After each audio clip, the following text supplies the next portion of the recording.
Labvakar visiem!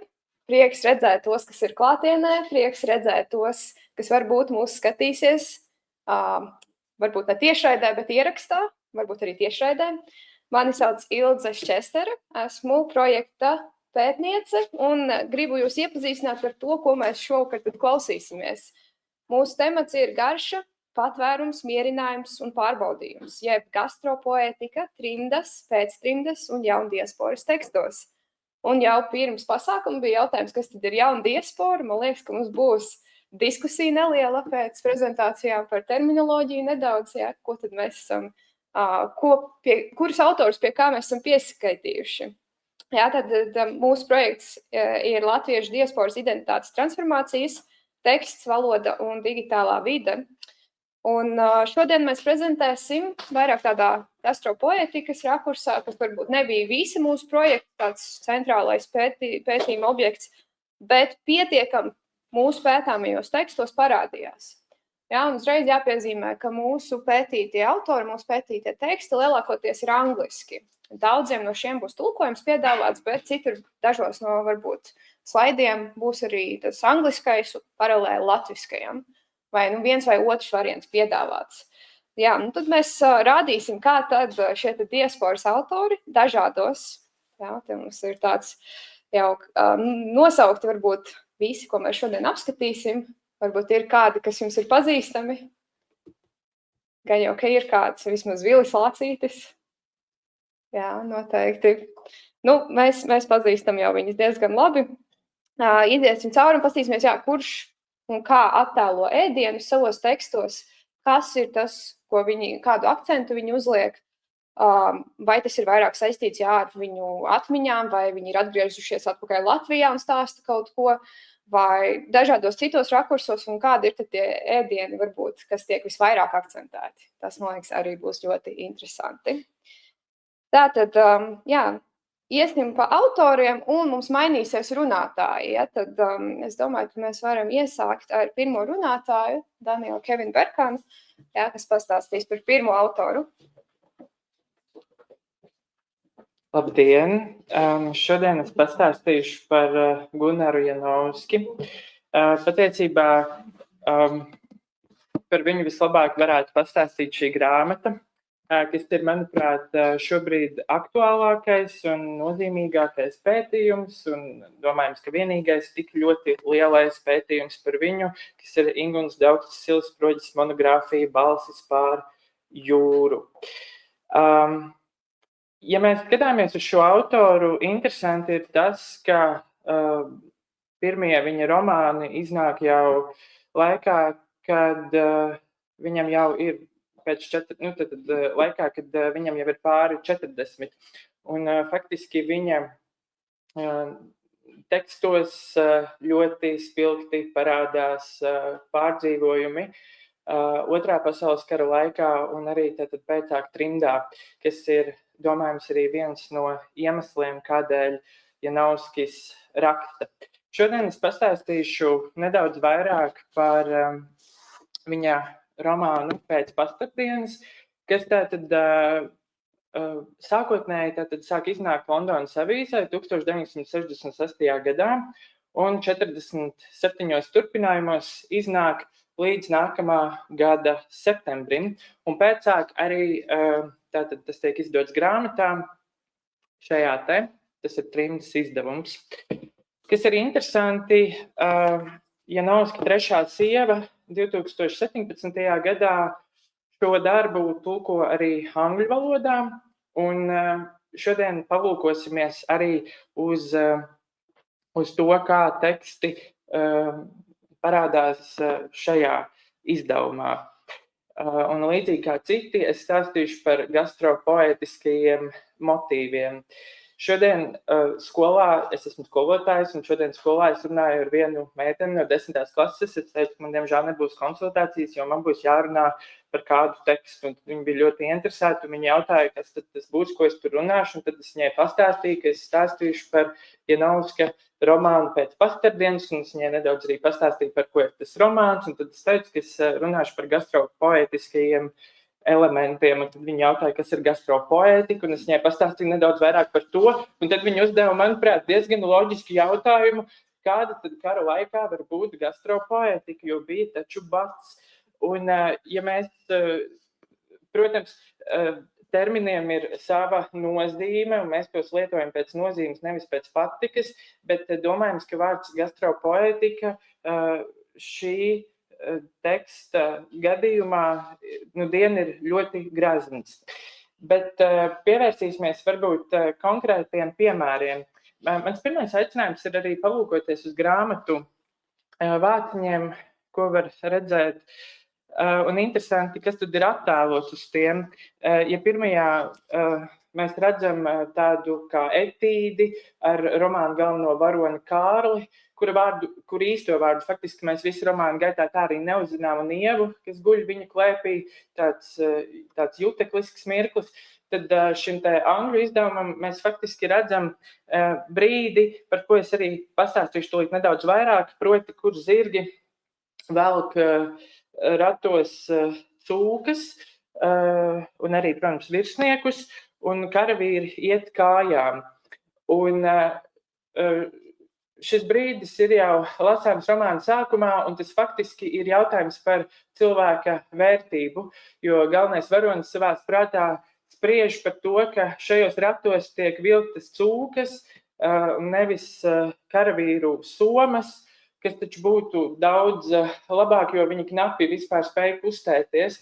Un tad viņš sāk prātot par to, ka patiesībā cūkas šajā situācijā ir krietni vērtīgākas par karavīriem, jo no tām ir daudz lielāka jēga. No cūkas ir daudz lielāka vērtība nekā no noguruša karavīra. Un tad te ir arī tas skaidrojums. Tikai padomāsim mazliet. Cūku var sālīt, sautēt, vārīt un cept. Ja pietiek laika, to var pat nožāvēt. Un kur tad vēl aknas un nieres, ribas derēja, kāpostu virēja, ap mugurkaulu ir karbonādi, ja to pareizi apveļā olā un maizes drupačās un izcep čaukstošos taukos, pats ģenerālis no tāda garduma neatteiktos. Un tauki ar gribsdiņām, visi zina, kas tas ir. Tās ir tādas tā kā ādas paliekas, atpliekas no gaļas, kas tajos taukos paliek, kad cep kaut ko. Vēlāk tik labi garšo kopā ar skābeno armijas maizi. To visu varēja dabūt no vienas pašas cūkas. Es blakus pieliku, šī ir patiesībā vienīgā vieta, kur es pieliku blakus tulkojumu angļu valodā, lai parādītu to, ka, manuprāt, tulkojumā viņi ir diezgan labi tikuši galā, un cik es skatījos arī visās turpmākajās vietās, nav gluži tādu ēdienu vai reāli, kuras nebūtu visai konsekventi atspoguļotas arī angļu valodā. Tās pašas gribsdiņas. Un, protams, bats ir tas, kas lielā mērā caurstrāvo visu romānu, un te jau atkal parādās šis jautājums par cilvēka vietu un cilvēka vērtību kara laikā. Lopu biete. To vairs neēstu lops. Cilvēkam tā vēl ir diezgan laba. Un arī ēdienu ieguve. Proti, kā tad ēdiens tiek iegūts un kā ēdiens tiek sargāts un kā ēdiens arī tiek dalīts. Otro citātu es nelasīšu, tas ir par makšķerēšanu. Savukārt trešais man šķiet visai izteiksmīgs. Pēdējie kartupeļi, apgumējuši un zilgani. Mēs tos apkaisām ar sālu un ēdam ar visām mizām, viens otram piespiedušies, pārvilkuši ievas mēteli sev pār galvām, lai citi neredzētu, ka mums ir barība, ēsma, riemais, lai nepienāktu kāds izsalcis bērns un savām lūdzošajām acīm nevērtos mūsos. Domājams, ka šādā līmenī patiešām domā cilvēki, kuri ir badā. Romānā parādās arī citi ēdieni, un ir interesanti sekot tam, kā attieksme pret šiem ēdieniem mainās. Ja romāna pirmajā daļā galvenais varonis Kārlis ir ārkārtīgi priecīgs, kad viņš ir ticis pie kārtīga ēdiena, un te ir arī citāds kartupeļu biezens ar cūkas speķis. un piena vira ar klimpām. Angļu valodā klimpas tika tulkotas kā dumplings. Tie tak ir svētki, tas ir goda mielasts, kādu neesmu ēdis. Es nemaz nezinu, cik ilgi. Tad nedaudz vēlāk, šos citātus es neiekļauju, bet nedaudz vēlāk, vismaz 2 vai pat 3 vietās, romānā jau parādās tāda nievājoša attieksme, jo viņi dzīvo saimniecībā, un tad tas ir faktiski tas kartupeļu biezens, un tā piena vira ar klimpām, speķis nav katru dienu, bet tā piena vira ar klimpām ir gandrīz katru dienu.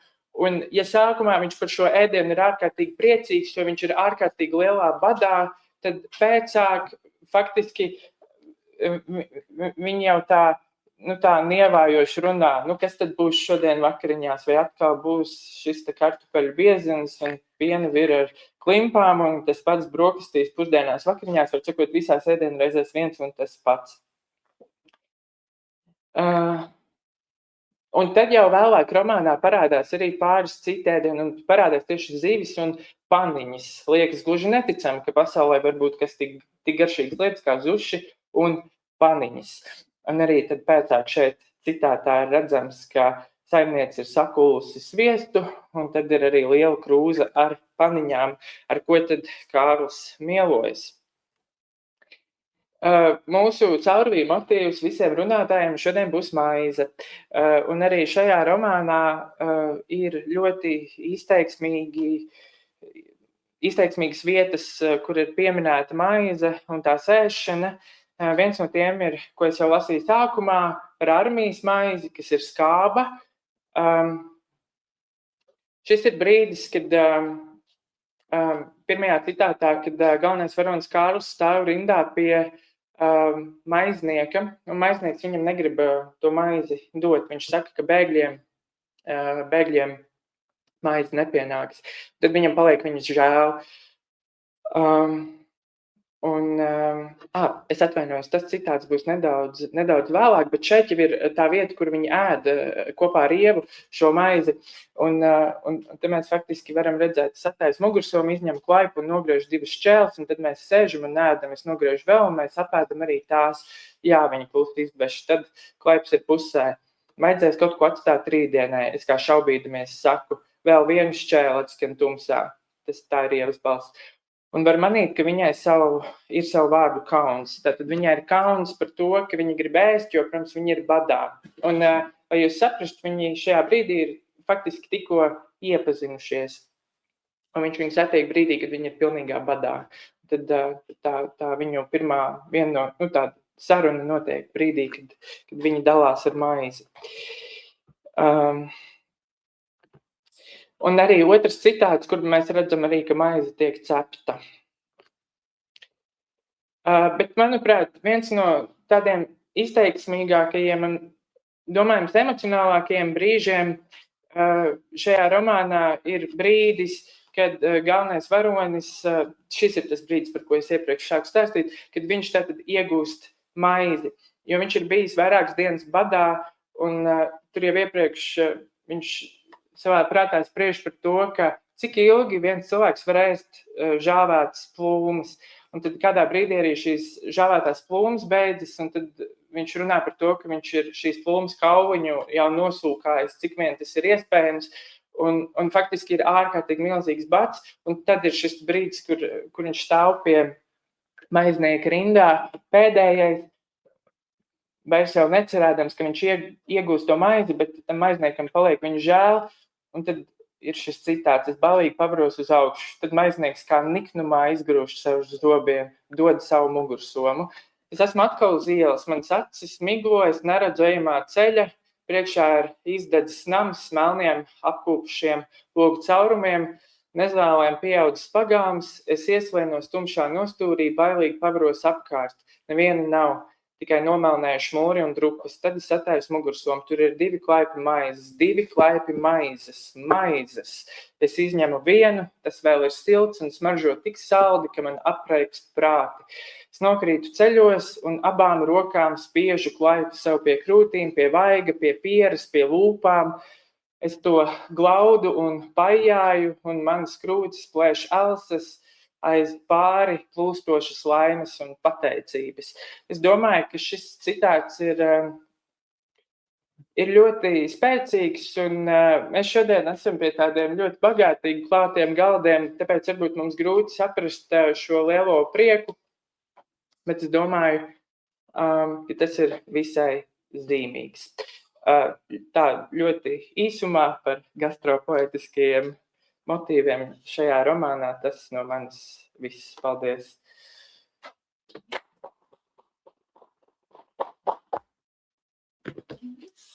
Paldies, Daniela! Tad nākamais stāstījums mums nāks no Zigrītas Minčelas un Alis Saluts, kas diemžēl šodien nav uz vietas, bet ja, tad mums ir ieguldījums stāstot par Agatu Nesauli. Jā, manuprāt, Agata Nesaule ir viena no tiem autoriem, kas ir visvairāk zināma diasporas rakstniece, un tieši šie darbi, īpaši viens no tiem, Sieviete dzintrā, Woman in Amber, ir noteikti ļoti labi zināma.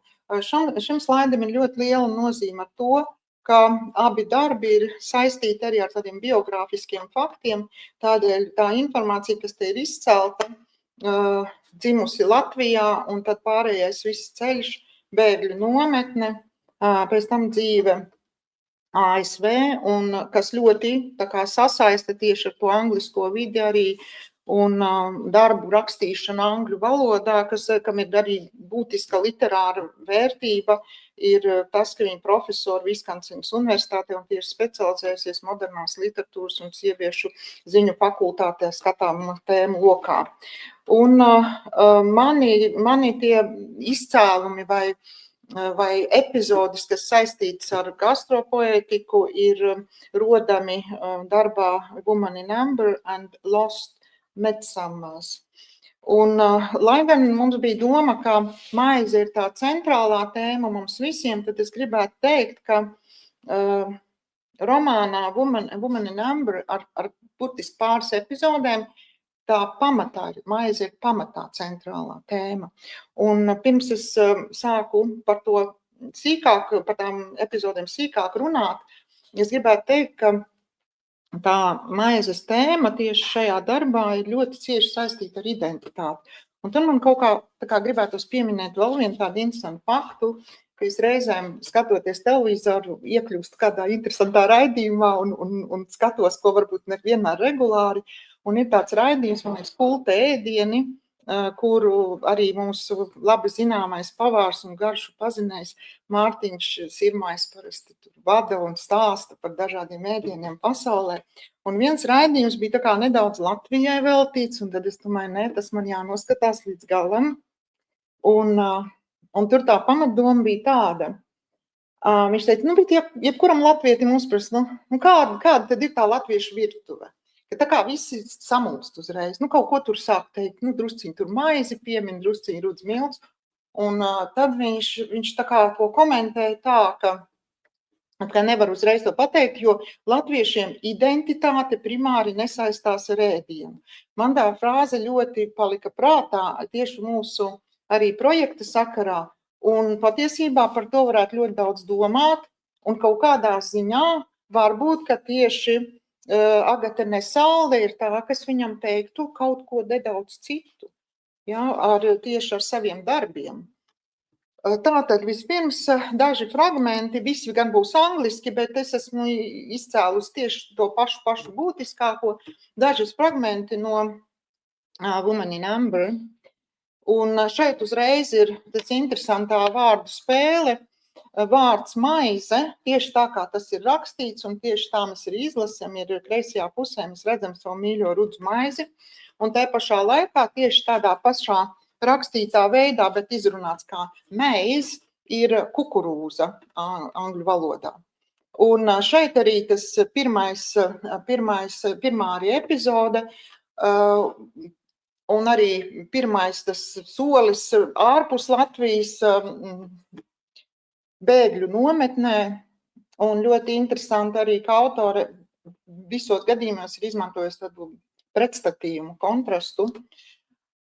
Un šīs ir tās, varbūt, epizodes, kuras lasot grāmatu, tā kā mēs iepauzētu un lasītu vēlreiz, izceltie vārdi ir tie, kas raksturo maizi, un kā lasot tieši par šo maizes raksturojumu, tas ļoti, ļoti sasaucas un savijās tomēr ar ne tikai maizi kā tādu, bet ar visu, kas ar to ir, tātad arī ar domām par Latviju un ar identitāti.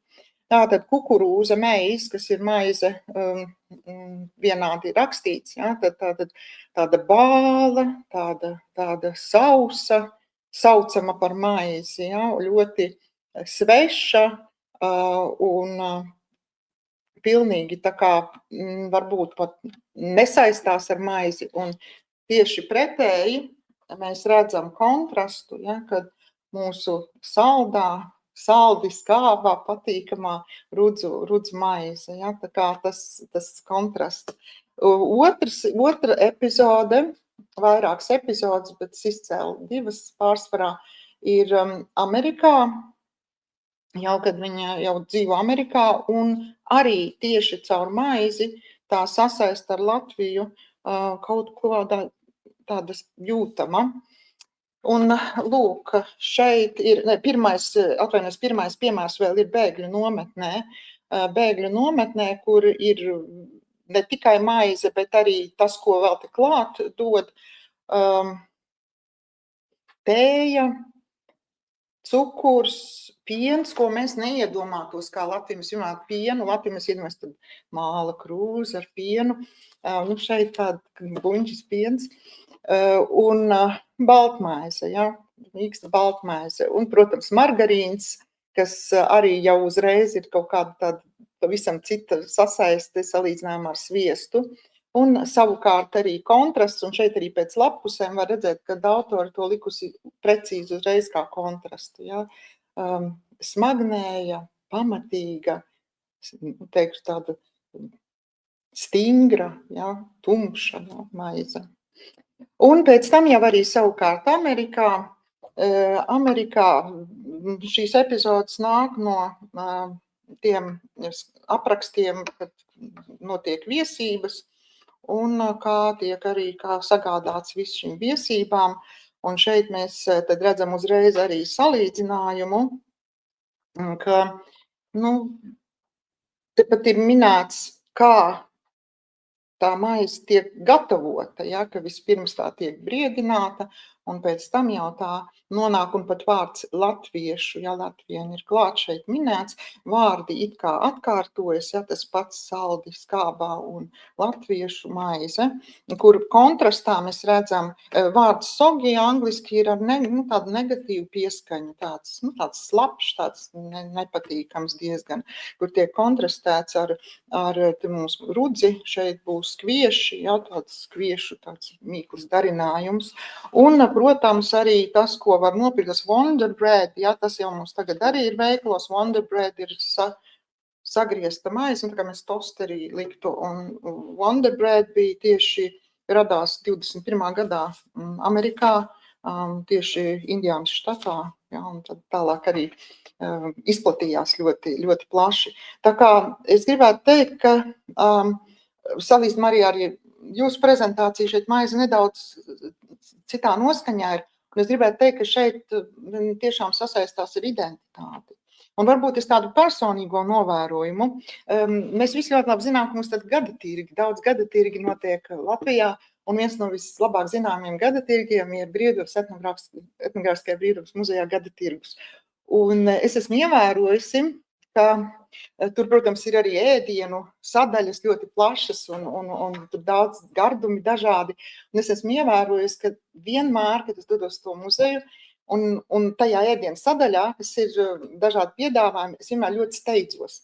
Jo es steidzos nopirkt vienu gardumu, kas man ir gardums, un tas nebūs nekāds anonīms. Es viņu noteikti ierakstīšu tur neanonīmi, jo jau tagad būšu pateikusi.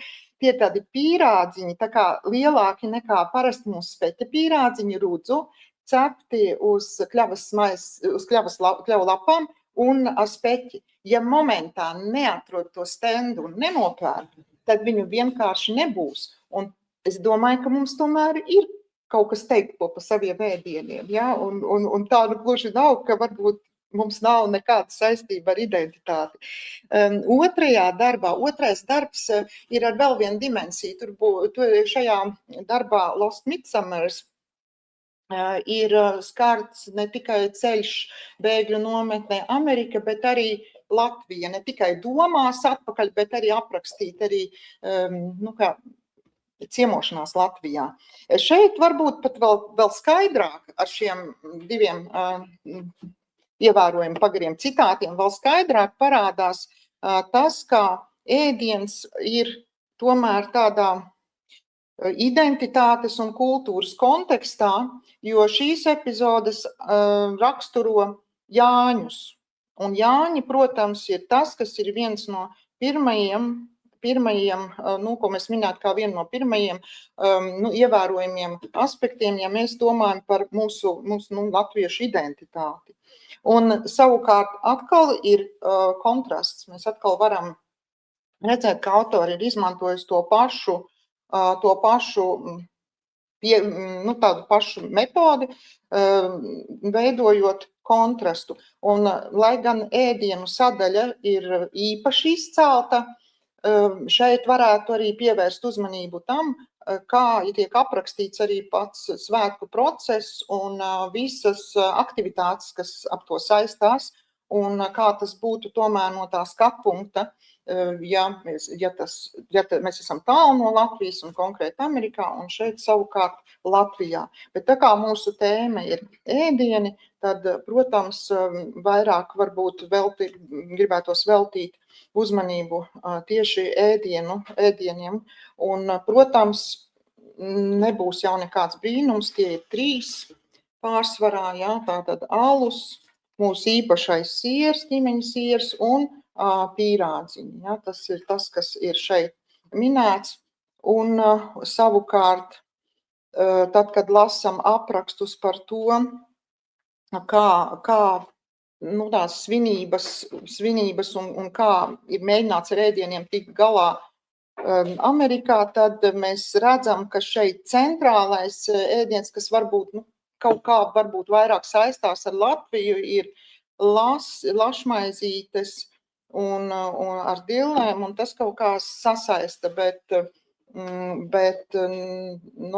tomēr nav tieši tas, ko mēs iedomājamies, kas nevar būt. Jāņi nevar būt bez šiem pamatiem elementiem, bez ēdiena, ja? Tā, kas ir raksturīgi. Šeit ir arī minēts Jāņu siers, the creamy caraway cheese, made specially for midsummer, but they drank.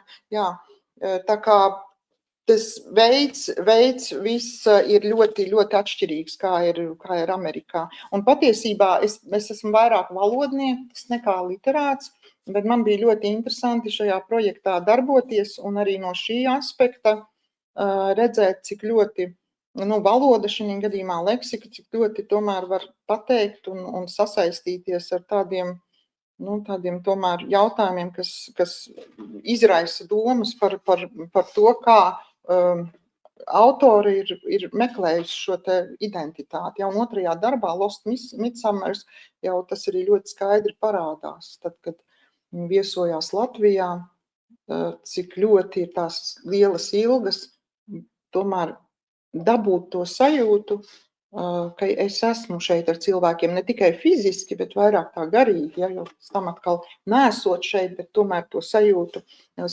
dabūt.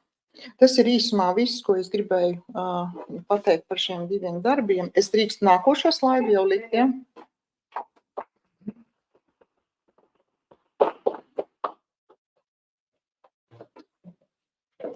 Tad tālāk es pastāstīšu par autori, kas kaut kā nejauši kļuva par manu pētījuma galveno punktu, tādu centrālo figūru, par autori Ilza Bērziņš, jeb Ilza Bērziņa, kā viņa savas grāmatas latviešu tulkojumā ir uzlikusi, ja, tad sauksim viņu par Ilzi Bērziņu, ja mēs latviski runājam.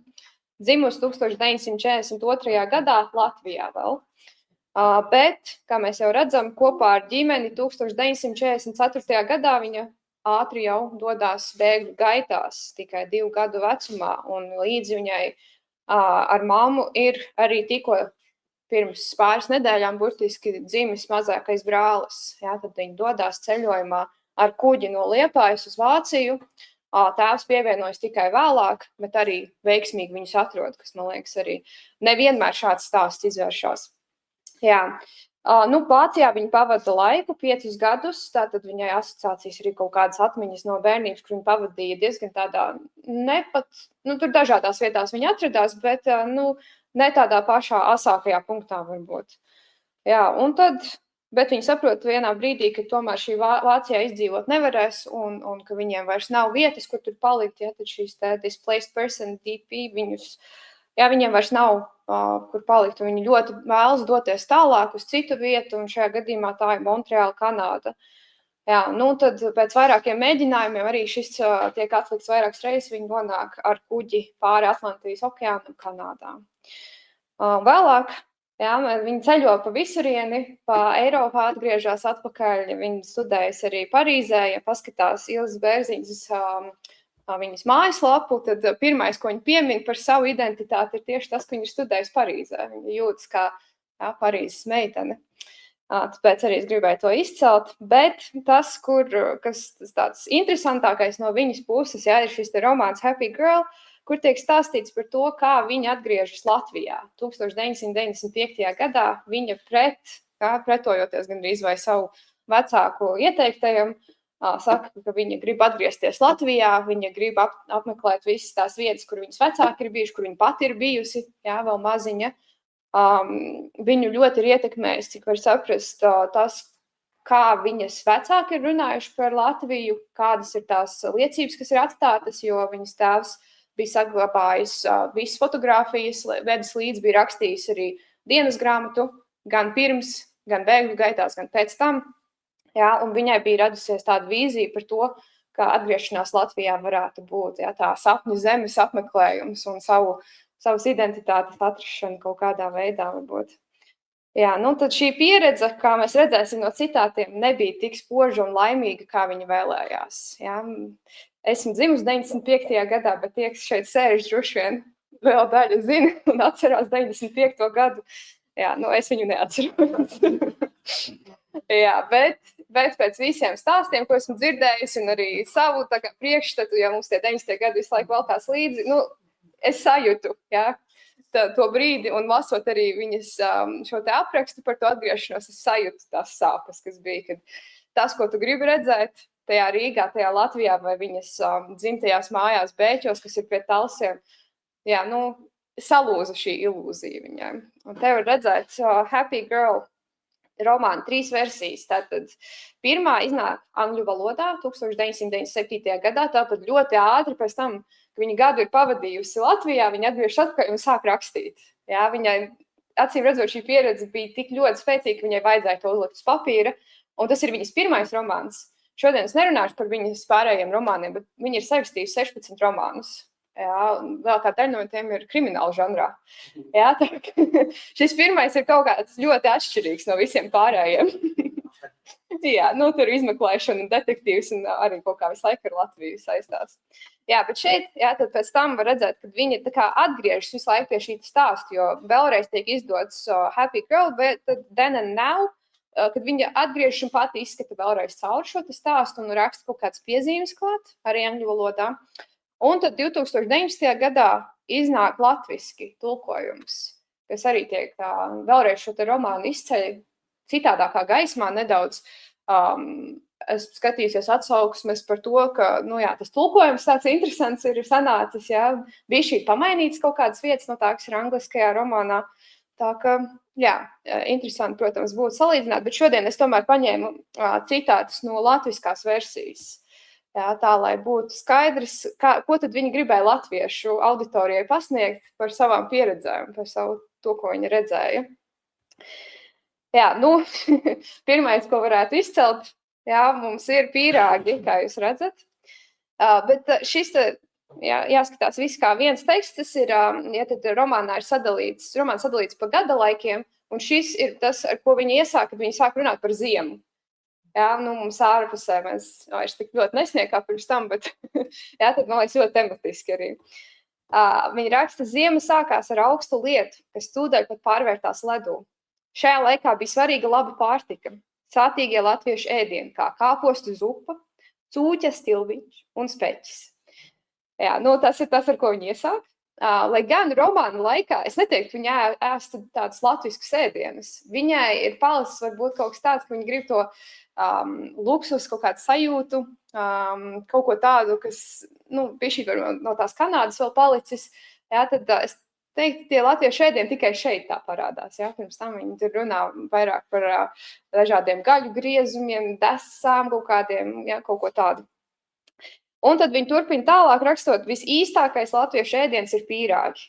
Jā, tas tāds statement. Tie ir tādas pusmēnesis formas maizītes, pildīts ar gaļu un kapātiem sīpoliem. Tomēr, kad pirmo reizi Latvijā ēdu pīrāgus, tie man iesprūda kaklā. Mana brīnišķīgā draudzene Indra bija to sacepusi uz Ziemassvētkiem. Indras pīrāgi bija pildīti ar trekniem tauku gabaliņiem. Lauku ēdienu gatavošanas tradīcija bija izmantot visu līdz pēdējam, nekam neļāva iet zudumā. Nu, un viņa to kontrastē tālāk. Mana māte vienmēr cepa pīrāgus Ziemassvētkos un Lieldienās. Tas bija kā rituāls. Viņa rūpīgi nogrieza cūgaļai taukus, sacepa liesumu, apcepa sīpolus, pielika mīklai kardamonu, tad glazēja mazos apaļīgos ķirķenus ar olas dzeltenumu, lai no cepeškrāsnes tie nāktu ārā zeltaini spīdīgi. Īstie latviešu pīrāgi man bija šoks. Jā. Nu, un no šīs viena fragmenta var saprast, kas tad bija viņas problēma. Viņa ierodas Latvijā atpakaļ ar ekspektācijām. Un domām par to, kā visu laiku viss ir bijis un kā viņas ģimenē viss ir bijis, un tad tas viss salūst, kad viņa redz realitāti. Pat ar pīrāgiem, kas iesprūst kaklā, diemžēl. Jā. Tad, turpinot tālāk, šeit ir vairāk tādas kā atmiņas un vēl tādu komentārus gribēju par alkoholu bišķīt pielikt, jo tas figurē grāmatā ļoti daudz. Bet vispirms pirmais citāts par to, kā viņa atminas to brīdi, kad viņi dodas, jā, šeit, nevis dodas, bet dodas pāri okeānam un tās otrreizējās bēgļu gaitas un ar ko tas asociējas viņai. Un šeit arī parādās tāds negatīvs skatījums, lai gan tur pēc tam ar ēdienu saistīties vispārējais tāds pozitīvāks jau izskatās. Viņa raksta, man joprojām paliek nelabi, kad sauožu apelsīnus. Tie man atgādina vēmekļu smaku tajās dienās, ko pavadījām uz kuģa vētrainajā Atlantijas okeānā. Man kļūst slikti arī no Hershey šokolādes, pat redzot tikai iepakojumu. Ar apelsīniem un Hershey šokolādi mums bija aplaimojis Amerikas palīdzības dienests. Paldies viņiem par to, taču pārāk daudz labu lietu pēc kara pusbada izraisīja pretīgumu uz visu mūžu. Jā, vēl arī zemesrieksta sviests. Jā, tad tās attiecības ar ēdienu, es teiktu, ir diezgan sarežģītas. Ir sevišķi ir piedzīvots bats un bēgļu gaitas, kur vienā brīdī nav ko ēst, un vai ir jākrāj un jāmēģina iztikt ar to, kas tikai ir. Jā, nu tad šāda pārmērība, kas tiek iedota, kā, protams, labu gribot, paliek atmiņā kā kaut kas negatīvs. Jā, un tieši tāpatās arī pēc tam atgriežoties Latvijā kaut kādi ēdieni, kā piemēram pīrāgi, jā, varbūt kaut ko negatīvu atstāja. Jā, nu, protams, grāmatā ļoti daudz epizodes ar ēdieniem, dažādi, sevišķi viņi izceļ kafiju, kas ir, man liekas, pirmais, kur viņi piemin kādu dzērienu. Jā, kafija figurē visu laiku, dodās dažādām kafejnīcām, staigā pa pazīstamām vietām, satīk pazīstamas cilvēkus, kurus neminēšu vārdā, bet izlasa romānu, tad ir atpazīstami tur, par ko viņi arī tika kritizēti, jo tur bija uzrakstīts gan vārds, gan uzvārds, gan amats. Jā. Jā, nu, un tas, kas arī, protams, visur valks līdzi, ne tikai kafija vai apelsīnu sula, piemēram, vai vēl dažādas lietas, kas tur tika pieminēts, ir alkohols. Viņai patika iedzert alu, tas bija viens no tādiem ikdienas dzērieniem, bet, piemēram, kā viņi izceļ to, kā Latvijā ir dzeršanas kultūra, tad viņi raksta, bez dzeršanas šeit neiztika. Padruskai šņabis te, padruskai šņabis tur. Ja es tā būtu dzērs Kanādā, tas būtu pamats uztraukumam. Taču Latvijā viss bija vienkāršāk. Jā, nu tāds komentārs par to, cik daudz apkārt alkohols 90. gados bija. Jā. Un arī, protams, neiztiek bez tādām kā zālīšu pieminēšanas. Uzkāpus atpakaļ mājās, ieraupjos gultā ar visu Rīgas balzānu glāzi, rūgto zālīšu uzlējumu, kas pazīstams ar savu spēju attīrīt sistēmu no visām iespējamām gripām, vai vismaz aizmirst slimību uz pāris stundām. Jā, šādā stilā tad mēs redzam, kā viņi savīja kopā to savu jauno ikdienas dzīvi ar to, kas tad ir tas latviskais. Jā, mums ir Rīgas balzāms, šņabis varbūt nav tik latvisks, bet arī eksistē pie mums, jā, un tad tie pārējie ēdieni, varētu teikt, jā, tā bija šī pabala vai dzērieni. Jā, tāds kopsavilkums par viņas pieredzi, ja interesē paskatīties, ja tad kāds ir šis romāns, tad pieejams vismaz Nacionālajā bibliotēkā. Viņš ir žēl, ka nekur vairāk viņu nevar sastapt. Anglisko versiju vispār ir grūti dabūt, jā, bet kaut kur viņa arī pie mums klejo apkārt. Jā, tas būs viss manam stāstījumam. Tad padara. Un pienāca Ukraiņu balskrievu un balzāms ar ebreju. Kur te tie latvisku ziemi, ups, tā tie... Tā viņa skatījās uz to. Tāpēc, ka viņi no turienes skatās, vai no dievturiem, kā te dzirdēs skatījās viedokļi. Jā, Madara stāda par Evu Saulīti. Jā, tad es paturpināšu ar kādu citu diasporas rakstnieci, kas līdz vēl nesenai vēsturei praktiski pētniecībā, tādā akadēmiskā līmenī ir skatīta ļoti maz, lai neteiktu nemaz.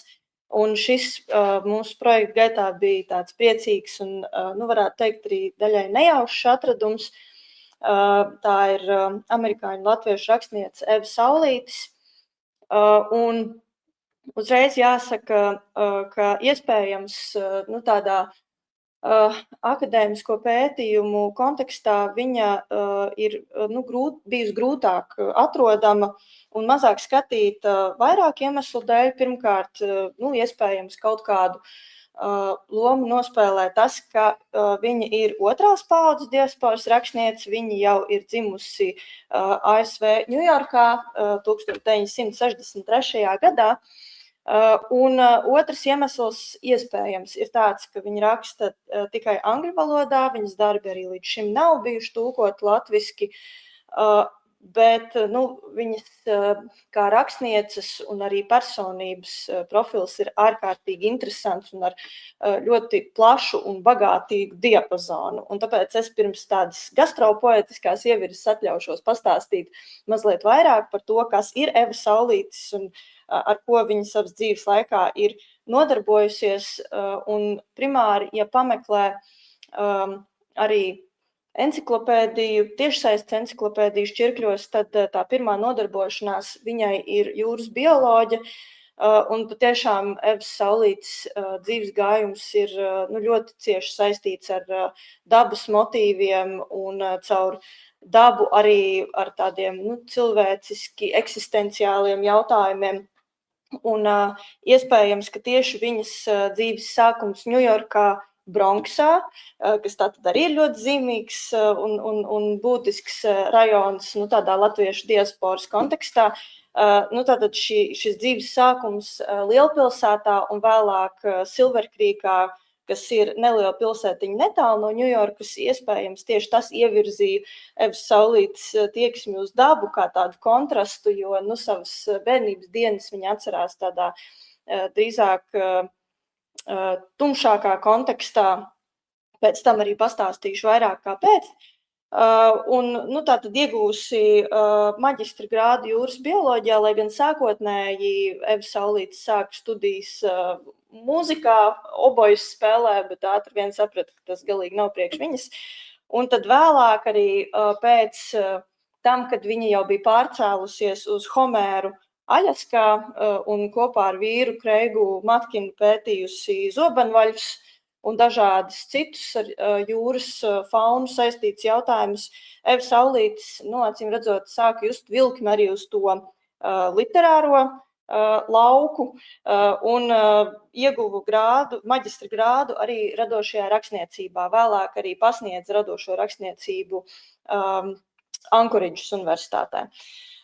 Un, nu jā, tātad lielākā dzīves daļa pagājusi tādā dabas motīvu zīmē, un rakstniecība pievienojusies drusku vēlāk, un Eva Saulītes ir 2 dzejas krājumu un 3 eseju krājumu autori, nu tātad ar tādu radošo prózu viņa darbojusies ir mazāk.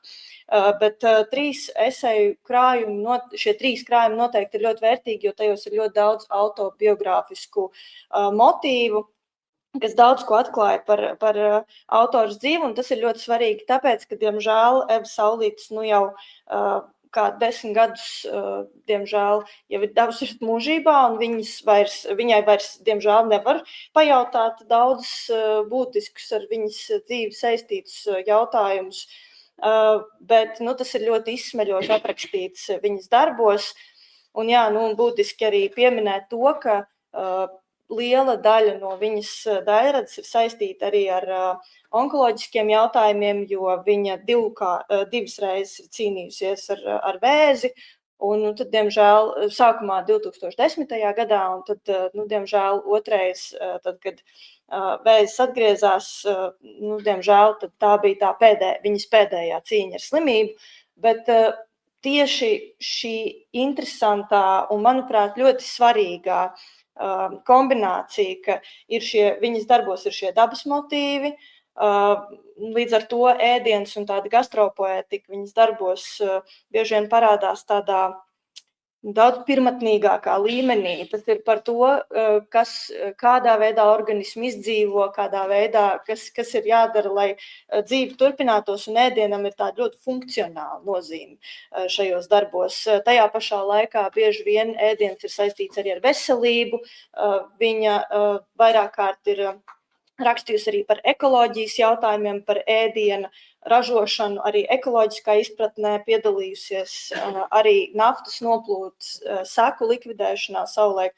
Un, tātad tas radošais un dabas motīvs bieži vien ir bijis tādā sasaistē arī ar veselības jautājumiem. Un tad tādā konkrētākā fokusā šodien ir viņas pēdējais eseju krājums Becoming Earth, jeb kļūstot par zemi, kurš tika publicēts 2016. gadā jau pēc autoras nāves. Un Saulītes rakstīja šo krājumu savā pēdējā dzīves gadā, pēc tam, kad jau bija saņemta izšķirošā diagnoze un bija skaidrs, ka laiks ir ļoti dārgs un katra diena ir no svara, un līdz ar to šajā eseju krājumā principā dominē pārdomas, tādas eksistenciālas pārdomas arī par dzīves jēgu, un pati autore arī diezgan daudz reflektē par savām bērnības dienām, cenšoties iespējams attīt atmiņas un saprast arī, kurā brīdī ir bijis iespējams varbūt nokartēt arī tādas veselības veselības jautājumu iedīgļus vai kaut kādus cēloņus arī ar vēzi saistītām lietām. Un būtiska, manuprāt, ne tikai gastropoētiski, bet arī šajā veselības ziņā un arī tādā dzīvības ziņā visbūtiskākā ir tieši pirmā nodaļa, ko sauc In the Body That Once Was Mine, jeb ķermenī, kas reiz piederēja man. Tātad šeit var redzēt, ka arī Saulītes distancējas no ķermeņa pirms un pēc diagnozes. Un šajā pirmajā nodaļā viņa apraksta savu bērnību šajā Silverkrīkas ciematiņā, salīdzinoši netālu no Ņujorkas pilsētas. Un viņa atcerās, manuprāt, tādus kontrastējošus laukus, kas ir, viens lauks ir tā vietējā, kā lai saka, gastrokultūra, un tas otrs lauks būtu tā latviskā gastronomiskā kultūra, ko viņas vecāki, kas spriežot pēc biogrāfiskiem datiem bija no Latgales, ir atveduši sev līdzi un cenšas kopt tajā teritorijā, ko viņi apdzīvo. Un tad tā varētu teikt, amerikāniskā vai ārzemnieciskā kultūra būtu saistīta ar ogām, kas latviešu ogu diapazonā visticamāk būtu uzskatāms par eksotiskām, tās ir vīnogas. Un šeit es esmu iekļāvusi oriģinālu tekstu un varbūt nepārlasīšu un netulkošu, bet drīzāk pastāstīšu, ka tātad saulītes jaunība saistās ar vīnogu novākšanu, ar vīnogu ražas novākšanu dažādās saimniecībās kopā ar vecākiem. Tas ir tas formāts, kad var braukt uz saimniecībām, pats novākt ražu, samaksājot kaut kādu summu, un tad paši ar tām ogām darīt, kā vēlās, un veidot krājumus ziemai, kas arī ir tāds, iespējams, nacionāli gastropoētisks un arī vēsturisks motīvs. Un tad viņi atcerās gan šo vīnogu garšu, gan arī šeit ir aprakstīta tātad šo vīnogu krāsa, pēc kā var saprast, ka tātad, ja tās ir tādā gurķa mīkstuma krāsā, tās ir gaišās vīnogas, un ka autori atcerās, ka ir ēdus vīnogas, līdz bija sajūta, ka mute ir palikusi jēla, un tātad ir atēdusies vīnogas, varētu teikt, līdz kaklam, un pēc tam kopā ar māti taisījusi dažādus vīnogu ievārījumus un arī citus marinējumus. Un šeit ir interesanti, ka es ēdu savas mātes vīnogu pīrāgu, es ēdu viņas spiesto vīnogu sulu, un es ziedu viņas vīnogu ievārījumu uz tumšas latviešu maizes. Un tad šeit, manuprāt, veidojas tāds kontrasts, ja, tātad šī latvietim diezgan eksotiskā vīnoga uz labi zināmās rupmaizes. Un tas arī norāda, ka Evas Saulītes ģimenē tika cepta šī rupmaize arī pēc tam, kad viņi ir pārvākušies uz ASV.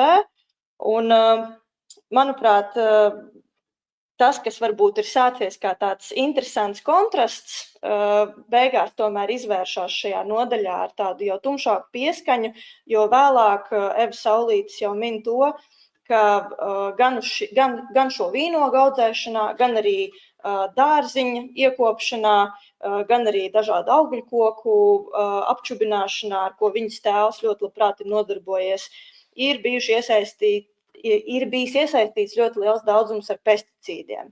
Un ka šie pesticīdi nekādā veidā nav tikuši mazgāti no šiem augļiem un ogām nost, un ka tātad autori atcerās pat tādu lietu kā šo pesticīdu piegaršu, kad viņi ēd savu tēvu augļu koku dārzā noplūktas plūmes, bumbieras un ābolus. Un tad tāds rezumējošais teikums, es šo vietu apēdu, es šo vietu ieelpoju, tā kļuva par manu ķermeni.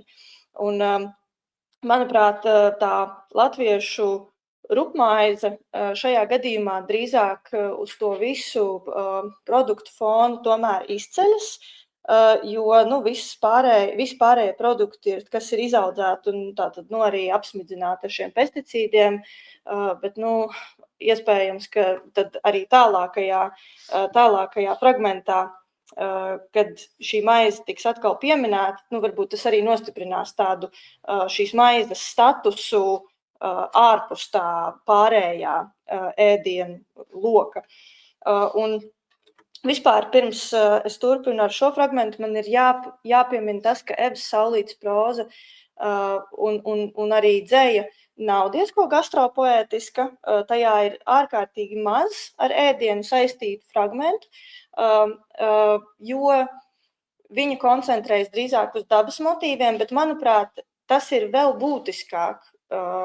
Tad, kad tiek minēts viens un tas pats ēdiens, jeb šī latviešu rupmaize, ja tas tiek pieminēts divreiz grāmatā, kur praktiski par ēdienu gandrīz nemaz netiek runāts, rakstīts, tad tas nozīmē, ka tātad šim produktam ir kaut kāds īpašs status. Un tad arī rakstot par savu tēva cīņu ar demenci, Evas Saulītes atkal jau piemin viņa rosīšanos dārzā, kas arī tātad ir dārzeņu kopšana, arī augļu koku kopšana, kas arī ir kaut kas tāds, ko viņa iepriekš minējusi, kā tradīcija, ko tēvs ir atvedis arī no savām iepriekšējām dienām, kuras viņš ir pavadījis Latvijā. Un šeit autors salīdzina tēva gaistošās atmiņas gan par Latviju, gan arī vispār par viņa identitāti kopumā, par kaut kādu latvisko identitāti, ar pirmo tādu vieglo rupmaizes aromātu, kas rodas pēc tam, kad māte ir izcepusi šo rupmaizi pati. Un tā tad arī šī maize ir tāds mazliet skumīgs un gaistošs elements šajā prozā. Tā tad gan kā atmiņas, gan kā gan šis identitātes simbols, bet arī iespējams norāda uz to, ka tātad, diemžēl, šajā vidē, kurā viņi pašlaik dzīvo, ir kaut kas cits, un līdz ar to tas iepriekšējais pamazām tā kā atkāpjas fonā. Tas īsumā par Evas Saulītes Dairada tādā gastropoetiskā un ne tikai kontekstā no manas puses būtu viss.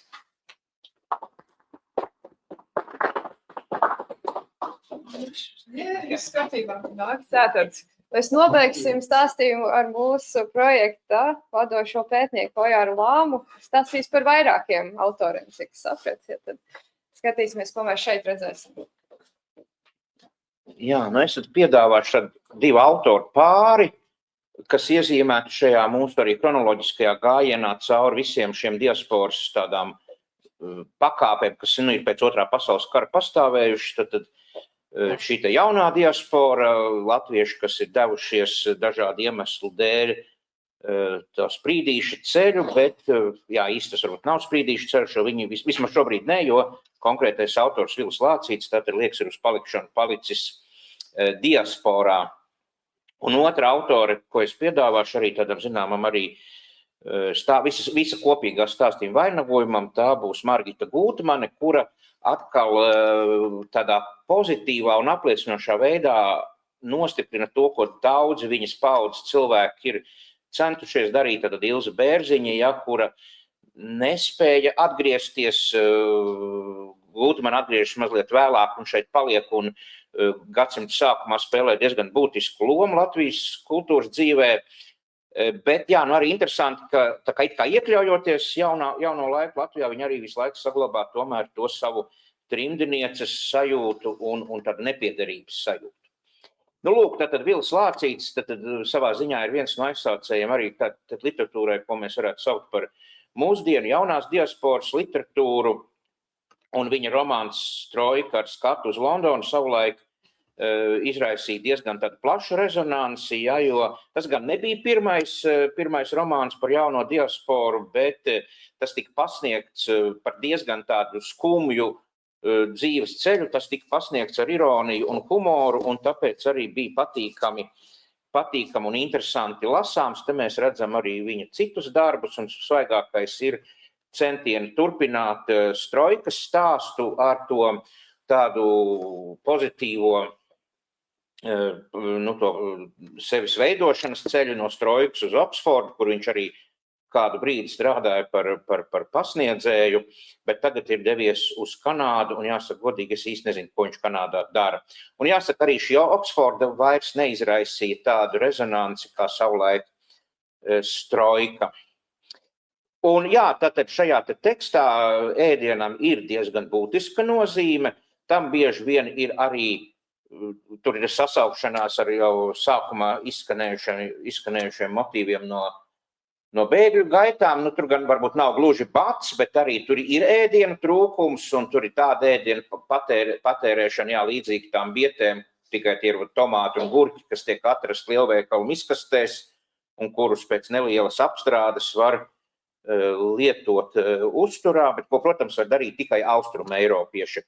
un arī šajā tekstā ir ļoti izteikts tā robeža līnija vai tā siena faktiski, kas pastāv starp austrumeiropiešu kopienu Londonā un tādu īsto vēsturisko Londonas kopienu, ko arī autors tā vispārina, tiešāk neaprakstot, bet tur caur tādiem imagoloģijas aspektiem viņi tā kā mazliet vēstījumā iespraucās, un to mēs tūlīt arī redzēsim, kā tas parādās gastropoētikas aspektā. Un kas ir interesanti arī tajā mūsu pētniecības fokusā, par mūsu angļu valoda ir faktiski un latvietis angļu valodā uzmanības centrā, tad Vilis Lācītis, īstajā vārdā Aleksandrs Viļņēns, tātad literatūrā pastāv ar 2 nosaukumiem, latviešu publikai Vilis Lācītis, ko visi arī saprot, to viņa ironisko attieksmi pret latviešu literatūras vēsturi un pret šo padomu laika mantojumu, un savukārt angļu valodā viņš sev piedāvā kā William Foriņevski, un tas B, tā kā ir tāda versija, kur tas ir atšķirams kā bladī,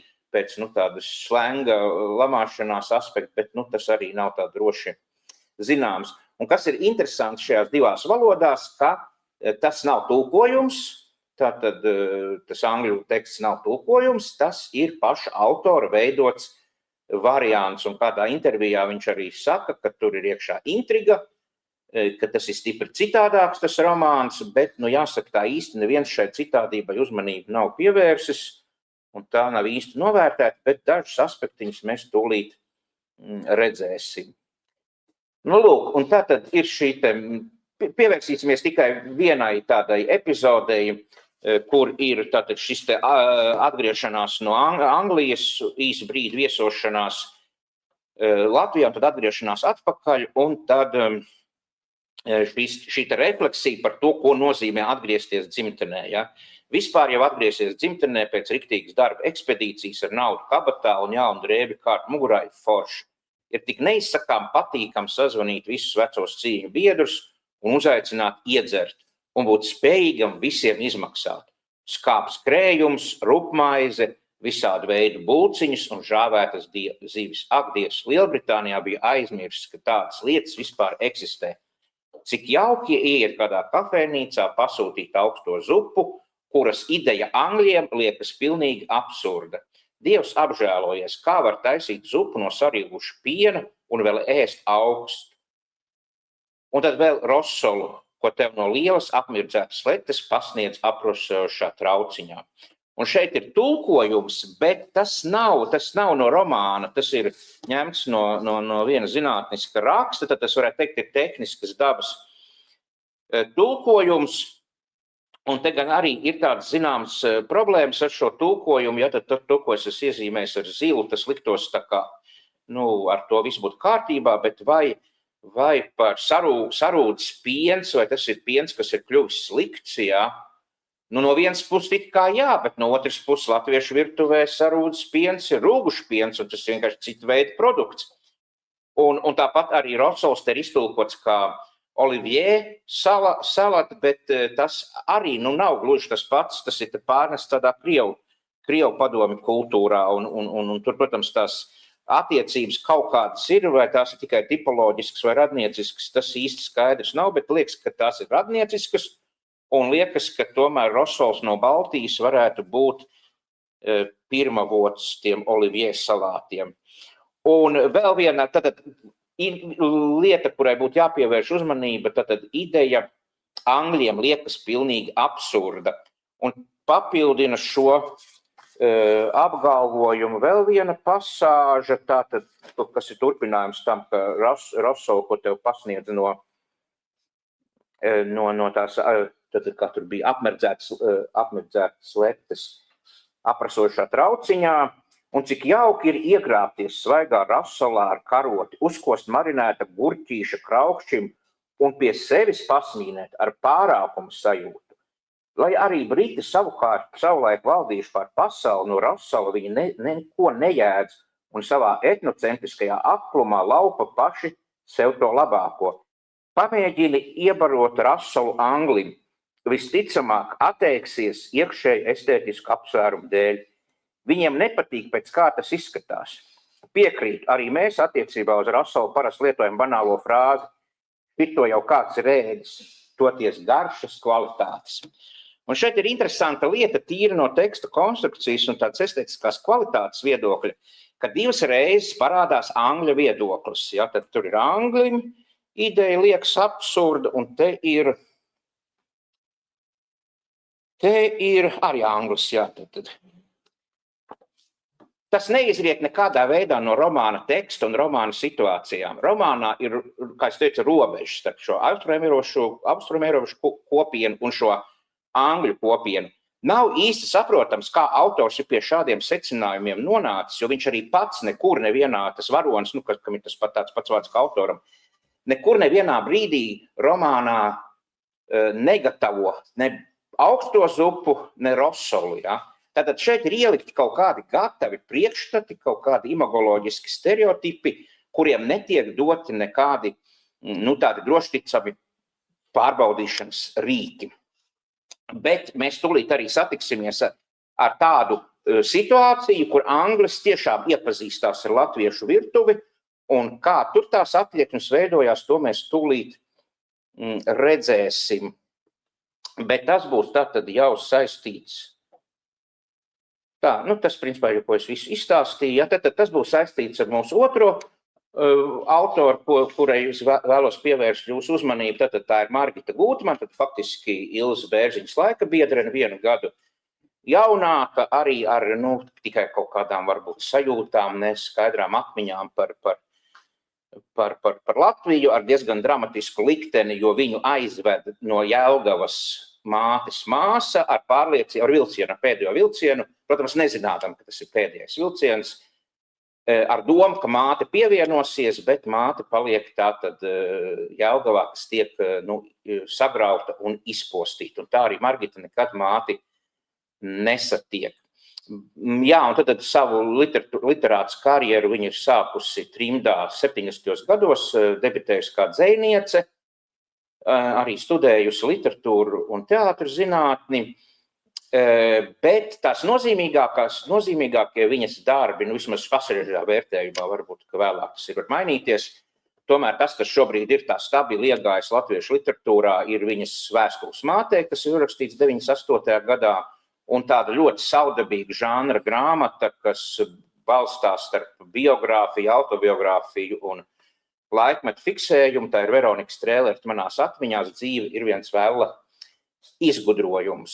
Un no trimdas līdzi nāk tātad šis te Minkāns, kurš savā ziņā ir tā kā ārpus diasporas sajūtām stāvoši. Tā ir bērnu grāmata par kaķi, un to viņi uzraksta vasarā kaut kur Zviedrijas laukos, ja, un tie lauki mazliet tā kā atgādina arī Latvijas laukus, tur tādas sajūtas ir, bet tur nav īpaši uzsvērta tātad kaut kāda tā trimnieciskā sajūta vai kaut kas tam līdzīgs. Tur ir fokus tātad uz šo kaķi, uz viņa izpausmēm, bet tur arī ir brīnišķīga gastropoētiska epizode, ar kuru tad es gribētu arī noslēgt visu mūsu šo te ceļu cauri diasporai un cauri. Lūk, un pirmā epizode šajā te stāstā par Minkānu ir Diļu epizode. Ja? Dīles tie arī šodien gan tur izstādē, mēs arī tur varējām redzēt, piemēram, tur tā viena angļu valodā rakstītā grāmata, tur 2 pirmās receptes ir ar rupmaizi un ar dillēm. Ja? Un no vienas puses var teikt, ka dilles, ja tur jau pats vārds angliski tas pats var teikt, un daudzās valodās lietot to pašu vārdu, tad tas skaidri norāda, ka tas ir Latvijā ienācis, un droši vien ticamāk diezgan jaunos laikos, kaut kādā 19. gadsimtā, bet tas ir arī tāda spekulācija. Bet jā, tās dilles latviešu gastronomijā ir tik ļoti iedzīvojušās, ka tā ir kļuvusi par neatņemamu latviskās garšas tādu pasaules ēnkuru, un tad Gūtmanes kaķis arī ir diļu fans. Ja? Minkānam nav jaukāku smaržu pasaulē. Es gan vienmēr runāju pretī un apgalvoju, ka upenis tikpat labi smaržo un svaigi cepta maize, ja tad arī tas maizes motīvs, bet Minkānam tās ir dilles. Vasara ir Minkāna gadalājs, kad es gatavoju pusdienas, Minkāns izslējas asti, man vienmēr maisās pa kājām. Tad viņš nostājas uz pakaļkājām, punciem tad tieši sniedz līdz galda malai. Diezgan brangs tas kaķis, jā. Jā. Un ar vienu ķepu mēģina aizķert dilles. Dille, minkāns, nespēdams nostāvīt mierīgi cilvēku ķepas, dillīte, diļuks, dillēns. Viņš paskatās manī, vēl viņa nav galā, un tad turpina dillucīts, diļucēns, dillatina, dillusniņš, dillilil, kā zvans skan minkāna ausīs. Vakarā, kad laiks gulēt iet, minkāns man noguļas uz krūtīm un stāsta savu diļu stāstu.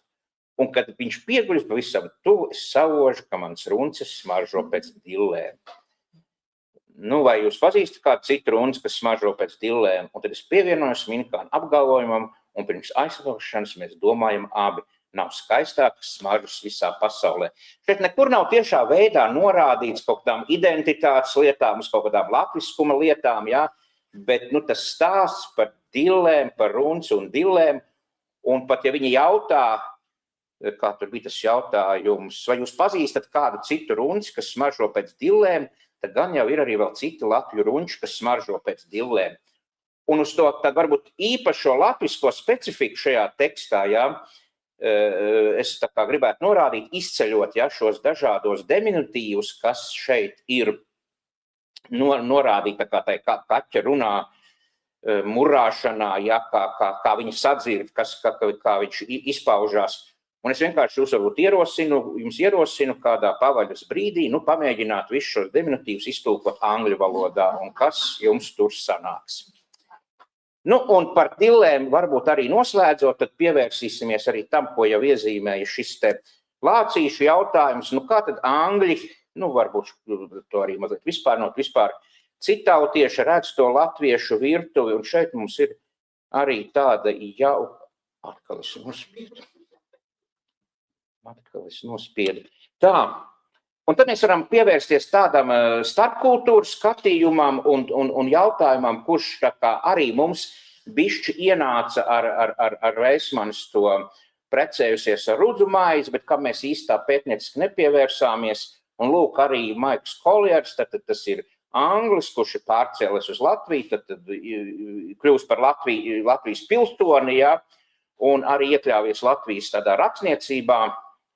Un interesanti, ka vietne literatūra LV viņu raksturo kā britu latviešu rakstnieku. Ja? Tad, arī tāds interesants raksturojums, kas arī mums faktiski ir aktuāls, cenšoties atrast raksturojumus tiem diasporas autoriem, kas raksta angliski. Un pirms kaut kāda laika, tā tad ir šis te es redzu kļūdu, ja? Tad tas bija 17. gadā tie gan teksts, tad ir gan raidījums, tad 17. gadā, tad šis te Latvijas lietas, kā Latvijas, tas radio raidījums bija Latvijas kolorīts, un šī epizode Dilles, kuri sadarbojas Koljers ar Lauri Veipu.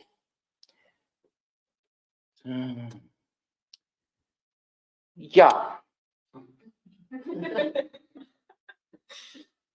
Tā, vai tad nē, man tur bija, vai tas man uz papīra pierakstīts? Tas man uz papīra pierakstīts, tie Koljeri izteikumi par dillēm, jā, tie man bija, ko gribēju mazliet tomēr no tā arī nocitēt, jā. Jā, un te ir ļoti, te mēs redzam to angļu tādu reālu attieksmi, viņš it kā ir ļoti pozitīvs, bet tur ir tā interesanti, ka viņš vēlāk tur rakstīja tādu apkopojumu, tas vispār bija ļoti populārs, tas diļu motīvs, tas viņa diļu stāsts. Tas izraisīja lielu tādu rezonansu, viņš arī ļoti asprātīgi ar tādu, it kā sapratni, it kā iejūtību, bet te pašā laikā, kā diezgan dīvaini to latviešu aizraušanos ar dillēm aprakstīja. Un daļa cilvēku to tomēr bija uztvēruši tādā negatīvā aspektā, un viņš raksta, ka vēlāk viņš iepazinies jauniem cilvēkiem. Viņam bieži vien ir teikts, ka tu esi tas, kas ienīst tās dilles, ja? Un tad viņš vēlāk taisnojās un saka, ka viņš neienīst tās dilles. Un kas ir interesanti, ka tagad ir parādījusies tāda jauna funkcija, ka kaut ko meklē tīmeklī, tad tiek uzreiz piedāvāts arī mākslīgā intelekta viedoklis. Un mākslīgā intelekta viedoklis par Koljeru un diļu attiecībām ir šāds. Viņš nav paudis nepatiku pret dillēm, bet gan izmantojas tās kā mērauklu vietējai ēšanas kultūrai, kur dilles un sēnītes ir teju visur. Un te ir interesanti, ja tad daži piemēri, kur mēs tomēr, jā, it kā tā attieksme ir labvēlīga, viņš tā kā pieņem, saprot, un tomēr viņš uzskaita, ka lūk, kā tur franči izturētos, kā tur skandināvi izturētos, un tas, kā latvieši izturās, ka tas tomēr ir pārspīlēti, un ka, piemēram, tā latviešu patērē dilles ārzemniekiem izraisīt vēdera krampjus. Un ka Latvijā pēc dillēm garšo pilnīgi viss, un ka latviešus vieno ticība, ka nepastāv ēdienu, kurus nevarētu uzlabot ar dillēm. Un tiem, kam nepatīk dilles, ir alerģija pret dillēm, Latvijā nav ko darīt. Un te viņš jau vēlāk ir tā kā pie tā visa pieredzes, un viņš saka, vairs nepamanu, ja ēdienā nav dilles, bet pamanu, vairs nepamanu, ja ēdienā ir dilles, bet pamanu, ja tās nav. Un tad vēl salīdzinot ar Igauniju un Lietuvu, ceļojot uz Igauniju un Lietuvu, sāku domāt, ka kartupeļi pie viņiem garšo dīvaini, taču tie negaršo dīvaini, tie negaršo pēc dillēm. Nu, lūk, un tomēr tāds zināms negatīvisms, man liekas, iznāk laukā, un ka viņš tomēr to nesaprot un nepieņem, jo viņš tā kā to pārskatu noslēdz ar atziņu, par laimi ir sākušās pārmaiņas. Ja. Nu, tās par tā pārmaiņam at viņš pārinozēja, jo viņš saka, agrāk bija tikai dilles uz galda, kā tāds zaļums, ko uzkaisīt karbonādē, bet tagad ir 3 versijas dilles. Dilles kā dilles ar lokiem un dilles ar baziliku, jā, dilles ar baziliku, jā. Nu, tā kā īsti, jā, tad ir kā labvēlīgs, un tomēr latvietis parādās kā tāds, nu, tā kā dīvains ar tām savām dillēm, jā, ka tā īsti viņš to tomēr saprast nevar, jo arī, nu, ja teiksim, par to ir jāraksta un jāreflektē, nu, tad viņš redz, ka tas tomēr ir kaut kas tāds mazliet pārspīlēts. Kaut gan, nu, kuram latvietim liktos, ka ir jāreflektē par dillēm.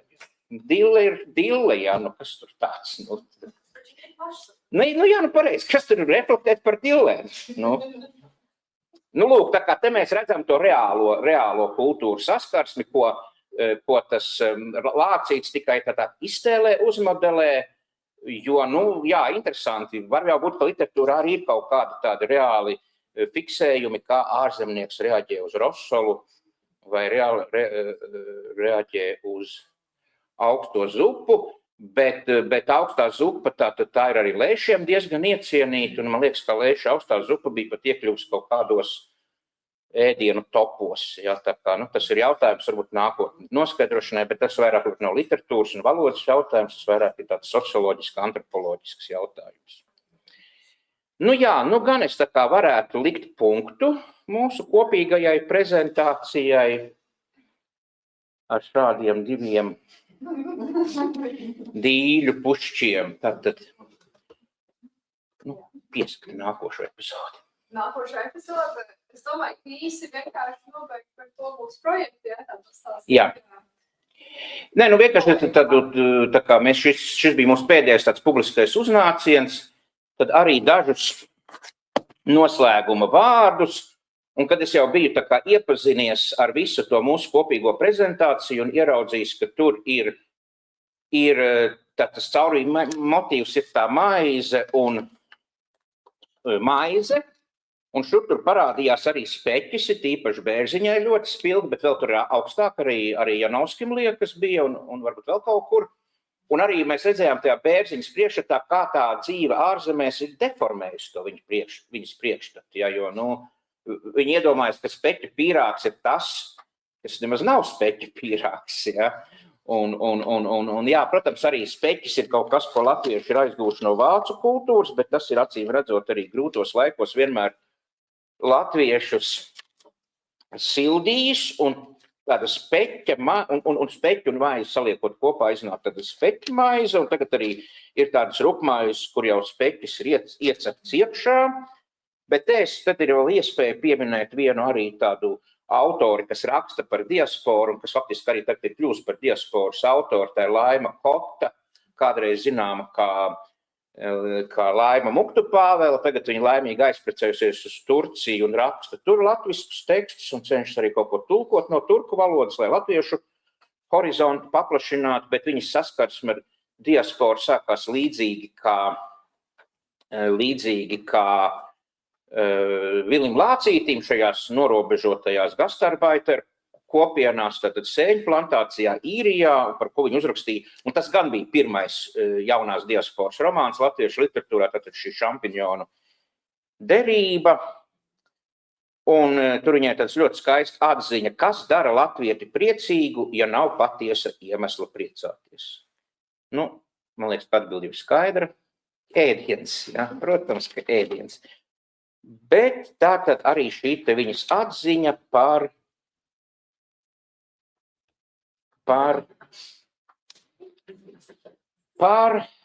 speķu un mājas. Tad viņi gatavojas doties tajā ceļojumā un saprot, ka viņi visu, ko viņi tur paņēmusi līdzi, nevarēs paņemt līdzi. Un tāpēc tad viņi tur kaut ko liek laukā un saprot, ka rupmaize un speķis, tas ir no tas, no kā viņi nevar atvadīties. Vai tas viņiem vismaz jāpēta pirms došanās ceļā. Un viņi rakstā pēc īstās Latviju rupmaize un speķu vaidu visi ārzemēs nonākušie. Speķi, lai spēks, rupmaize, bez tās latviešiem vienkārši nepieklājas atstāt Latviju. Man latvietes identifikācijai. Nu tad neaizmirsīsim par to, kāds ēdiens ir nepieciešams mūsu identifikācijai un turpināsim, jā, tad pretosimies, es domāju, tam Colliera aicinājumam par laimi, ja laime ir tā, kad ir tas latviskais ēdiens, kad ir dilles, kad ir rupmaize, kad ir speķis. Un jāsaka, ka šo fotogrāfiju speciāli uztaisīju šim pasākumam, jo es neatradu tīmeklī tādu pietiekoši labu speķmaizes attēlu. Tur bija kaut kādā rokā sagrābta tā speķmaize, un tad atkal tādi ļoti moderni kaut kādi krekerīši ar tādiem speķu savijumiem. Un tad atkal tas aizgāja uz kaut kādām citām kultūrām, piemēram, uz Ukraiņiem, uz Krieviem, kur, protams, arī šīs speķu tradīcijas ir, un tur, piemēram, bija arī tāds speķa gabaliņš ar rupmaizi apsiets ar loku un ar nosaukumu Krievu sušī, un tas, protams, viss nederēja. Un tad es gluži nejauši bija iegājis vienā tādā labdarības veikaliņā, kur tur tāds trauks un visāds niekus tirgo, un ieraudzīju šo šķīvīti par 50 centīmiem, bet šis šķīvīts faktiski ir ļoti vēsturiskas latviešu tādas rūpniecības tradīcijas. Tad tā ir servīze rokoko, ko 30. gados ražoja Kuzņecovs, Vācu okupācijas laikā to ražoja Rīgas keramikas rūpnīca, un padomu laikā jau to ražoja Rīgas porcelāna fabrika līdz kaut kādiem 60. gadiem. Tad tas ir dizains, kurš vieno gan pirmskara Latviju, gan pēckara Latviju, kur, es nezinu, trimdā droši vien maz trauku nonāca, bet gan jau arī kādā koferī, kāds šķīvs nonāca, īpaši tiem, kas varbūt laicīgi devās tais bēgļu gaitās. Un jā, tad kaut kas tāds, kas vieno Latviju gan šeit, gan tur, gan pirms, gan pēc kara, un, protams, mūžīgā speķmaize. Paldies par uzmanību. Tad ir tāda neliela kafijas pauze.